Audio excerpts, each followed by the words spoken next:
Welcome to the Iran 1400 Project podcast, where we explore the past, present, and possible futures of Iran through informed dialogue, independent thought, and diverse voices.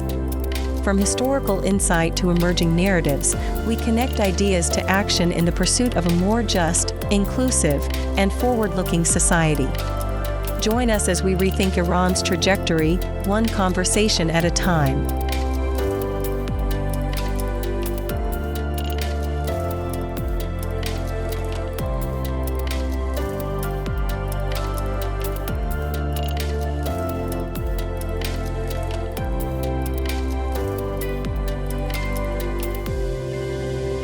Okay, let's unpack this.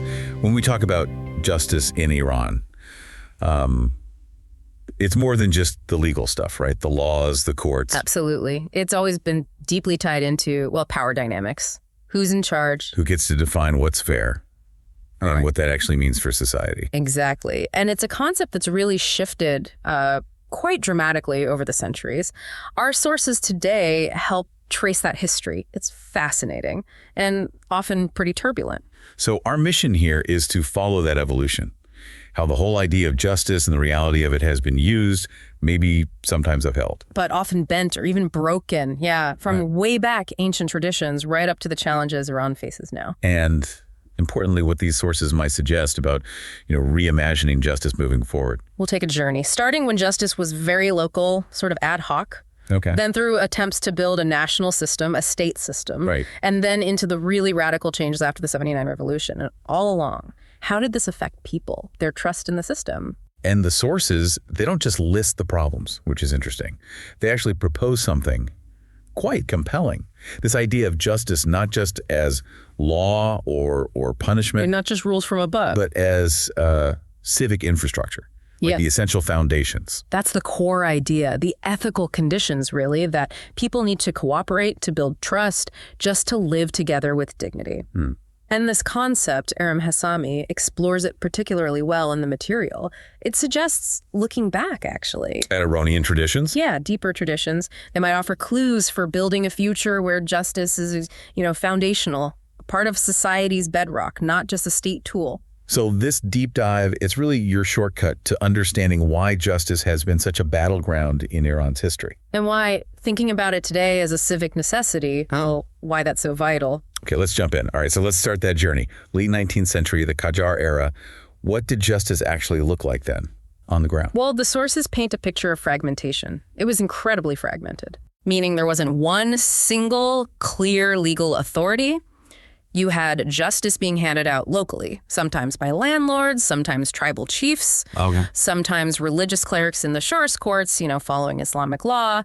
And then you also had royal officials in the Urf courts dealing with customary stuff or state matters. So like parallel systems almost. Yeah. But messy. Very messy. Less parallel, more like a patchwork quilt. And there was this constant underlying tension between the religious authorities and the state's power. Right. So for an ordinary person, getting justice often really depended on, who you were, your status, your money, your connections. Predictability wasn't really a thing then. Or equality. Very hard to come by, yeah.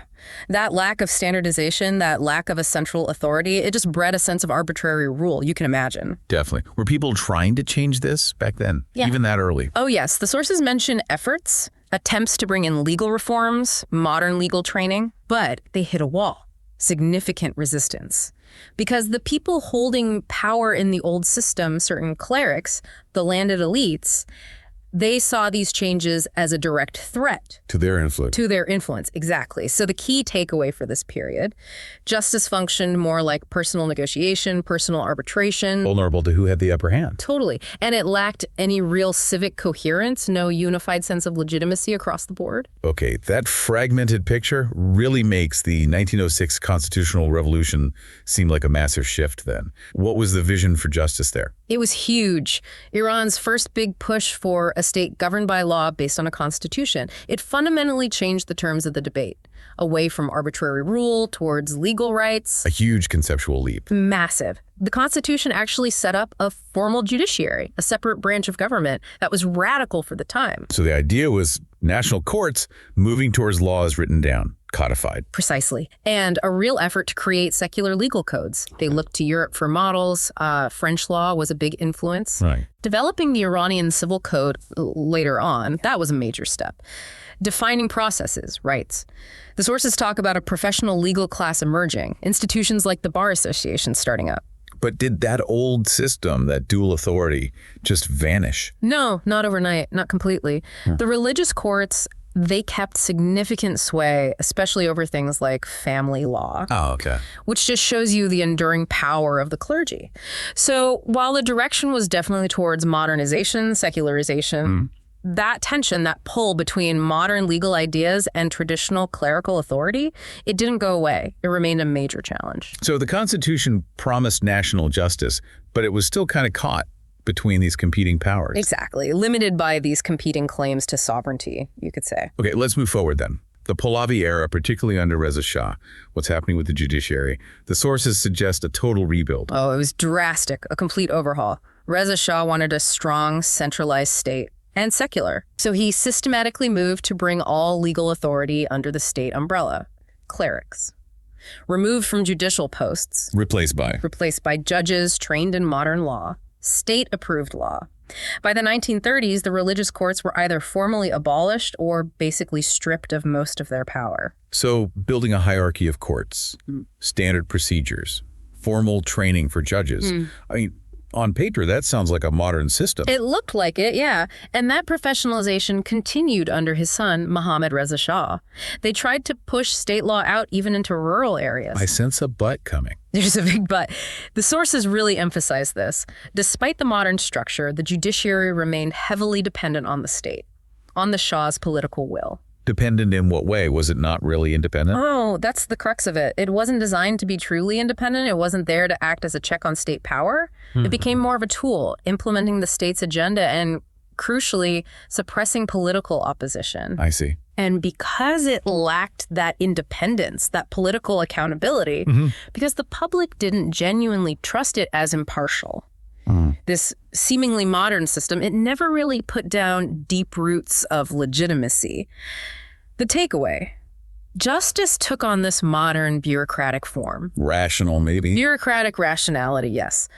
But it fundamentally lacked civic trust. That buy-in needed to make it truly resilient. And that lack of trust, that sets the stage for the massive upheaval of 1979, the Islamic Revolution. This wasn't just reform, was it? This was a total transformation, ideologically, structurally. Absolutely. Complete transformation. You had revolutionary tribunals popping up, basically replacing the existing courts overnight. Wow. The new constitution, and declared flat out, all laws must conform to Islamic principles, specifically Shia jurisprudence. Right. The whole judiciary was restructured, put under the supervision of clerical authorities. Clerical judges appointed. And they brought in specific Islamic legal concepts, things like qisas? Yes, qisas, that's retribution, sort of an eye for an eye, though more complex than that. Had punishments, those are fixed, often severe penalties for specific crimes defined in religious texts.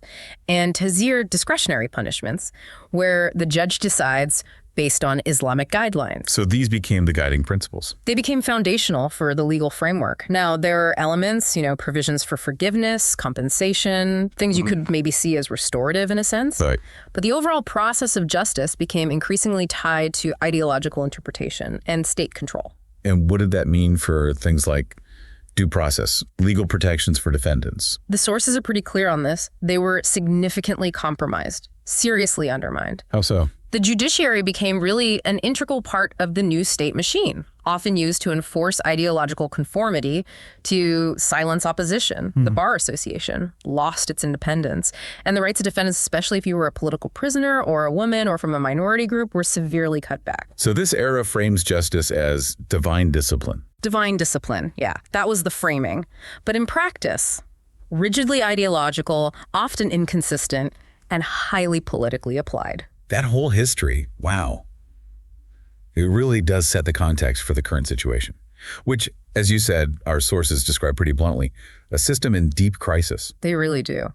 That initial promise of Islamic justice, after more than 4 decades now, the sources argue it's been significantly eroded, worn down by politicization, by repression. The judiciary often seen not as independent, not as a public service, But as a tool. primarily serving the regime's survival. That's the perception described. And you see the results. Right. Right. Sources point to them. Lack of transparency in trials. Arrests and verdicts that seem politically driven. Yeah. Lawyers getting harassed, even jailed, just for defending certain clients. Absolutely. And tragically, these incredibly high execution rates. All flagged in the sources as symptoms of this crisis. The language of justice might still be used by the authorities. But it rings hollow for many. Widely viewed as hollow, yes. And maybe the most critical point the sources make is about how ordinary citizens experience the system. How they feel it. Exactly.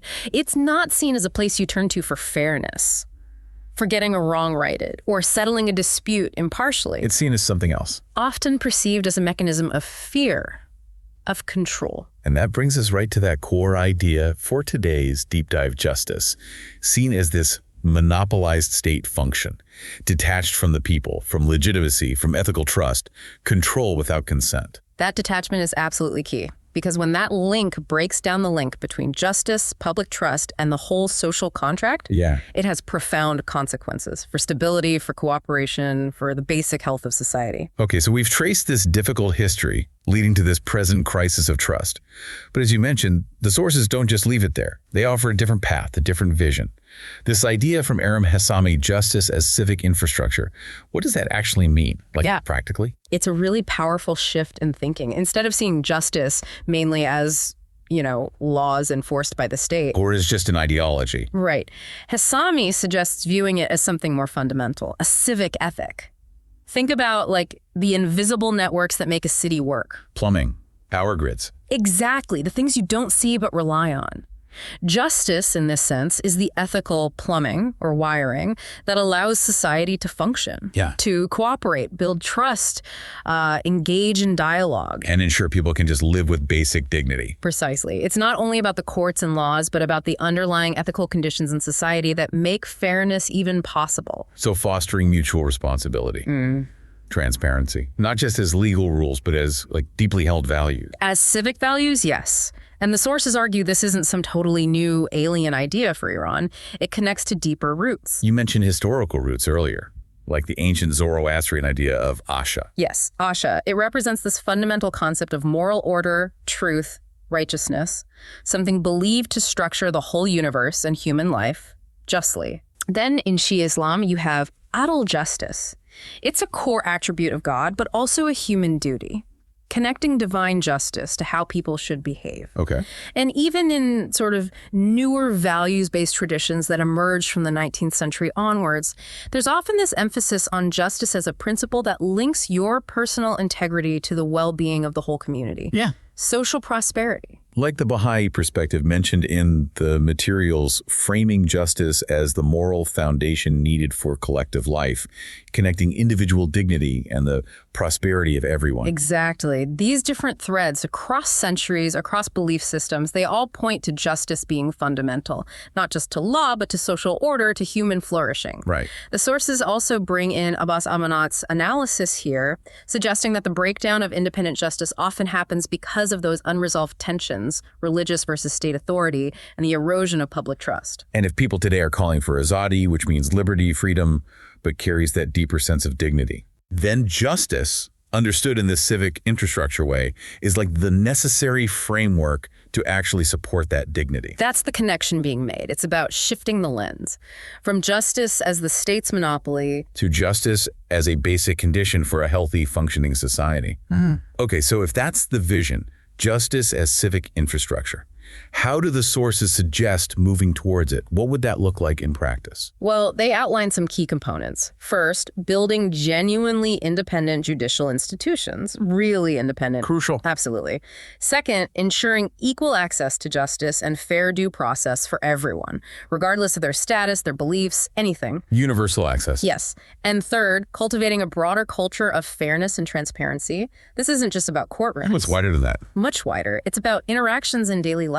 And how government offices work and public discussions and how people treat each other. And this all links back to that idea you mentioned earlier, civic ownership. Fundamentally, the argument in the sources is that justice can't be truly effective or legitimate if it's seen as belonging only to the state or only to one particular group. It needs to be reclaimed. Reclaimed and owned by the people themselves. drawing strength from their shared cultural memory, their ethical hopes, their everyday experiences of what's fair and unfair. So real justice, according to this view, isn't just going to come from new laws handed down from the top. Unlikely. It needs to be built from the ground up by citizens who are committed to defending dignity, demanding accountability, and cultivating that shared ethical horizon you mentioned. Exactly. It's not just about changing the rules of the game. It's about fundamentally shifting who feels ownership of the game and what moral compass guides it. As one source puts it, it's not just about the law. It's about who we collectively aspire to become as a society. We've really covered a lot of ground. We've journeyed through this complex history of justice in Iran, seen how it's been shaped by power, by religion, that constant tension between tradition and modernity. We saw that fragmented system back in the late Qajar era, justice as personal arbitration really lacking that civic coherence. Then the promise of national justice that came with the constitutional revolution, a big step towards a law-governed state, but still wrestling with those competing authorities. Right. And then the Pahlavi era's attempt at building that centralized secular judiciary. It had that form, that bureaucratic rationality. But lacked the deep public trust, which kind of paved the way for more change. Exactly. Leading into the Islamic Republic's radical restructuring, framing justice as divine discipline, but often resulting in a system perceived as, well, ideologically rigid yet inconsistently applied and politically controlled. And that brings us to today, where, as our sources detail so powerfully, the justice system is often experienced as control without consent. Yeah, a state function detached from public legitimacy, from ethical trust. An environment where fear can overshadow fairness, really damaging that vital social contract. But crucially, the sources we dug into offer that powerful alternative vision, reimagining justice not just as law, but as ethical infrastructure. That civic ecology, essential for trust, for dignity, for social order. And this vision, it resonates with those deep Iranian traditions we talked about, Akisha, Arag, modern values-based teachings about collective well-being. It calls for justice to be a civic ethic. Building independent institutions, ensuring equal access, fostering transparency, cultivating fairness right from the ground up. It suggests that real justice in Iran needs to be reclaimed, owned by the people.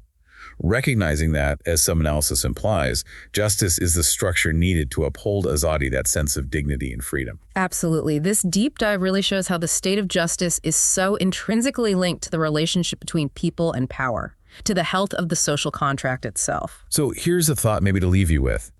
If justice really is the ethical infrastructure of a society, what does the current state of that infrastructure in Iran tell us about the society itself? And building on that, if justice isn't just about laws or systems, but, as that source suggested, about who we want to become collectively, how might the shared aspirations, the shared ethical vision of the Iranian people actually shape the path forward for justice in their country?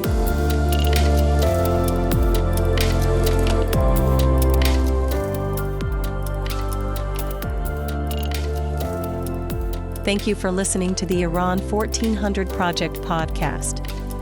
The Iran 1400 Project invites scholars, experts, and intellectuals to share their assessment of the evolution of institutions and ideas during the past 100 years to inspire a vision of Iran in the 1400s. If you found today's episode thought-provoking, be sure to subscribe, share, and continue the conversation. For more content and upcoming events, visit Iran1400.org. Until next time, stay engaged, stay informed, and stay hopeful.